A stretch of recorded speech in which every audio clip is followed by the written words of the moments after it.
Thank you, Mr. Speaker, my colleague from New Jersey, and thank you, Mr. McGovern, for bringing this rule up today. And I rise in support of the rule to bring up the Armenian Genocide Resolution.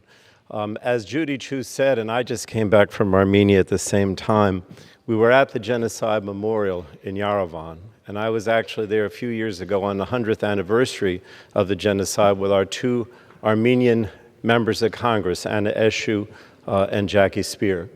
And I have to say it was unfortunate for us. We were proud to be here for the 100th commemoration, but we still were very upset over the fact that the United States had not recognized the Armenian genocide in recent years.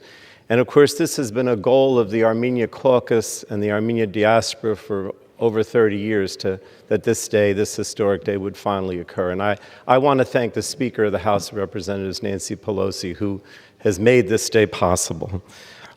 This resolution is important. It commemorates the victims of the Armenian genocide at the hands of the Ottoman Turks over 104 years after it took place. For too long, Congress has failed to recognize the indisputable fact that the Ottoman Turks perpetrated the first genocide of the 20th century.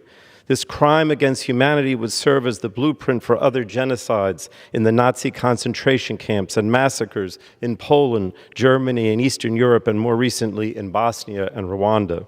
Today, we'll finally acknowledge what historians have documented with clear evidence, that the Turkish campaign of slaughter and forced displacement of millions of Armenians, Greeks, Assyrians, and other religious minorities was, in fact, a genocide. The passage of this resolution is an important step in raising awareness and showing the world that we have a commitment to human rights and the dignity of every human life. In the words of George Santayana, those who cannot remember the past are condemned to repeat it. We stand today to show that the House of Representatives will not be complicit in covering up past atrocities in the 20th century, nor turn our back when ethnic or religious minorities are threatened in the 21st century. We must also urge Turkey to come to terms with its own history and look beyond the thinly veiled facade of denial that covered up one of the most horrific crimes in world history.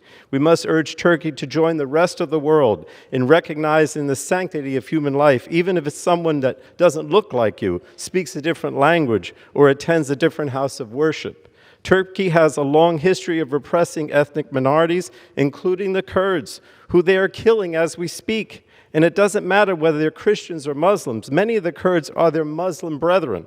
I'm also a strong supporter of the bipartisan Turkey sanctions bill that will also be considered this week. It is unfortunate that it took the abandonment of our allies in northern Syria to get to this point.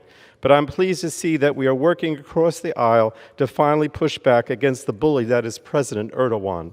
We cannot trust the Turkish, Russian, or Syrian governments to uphold peace and protect innocent lives in the region. We must stand up to authoritarian leaders like Erdogan, Putin, and Assad to defend our regional partners and innocent lives. And again, I want to thank the chairman.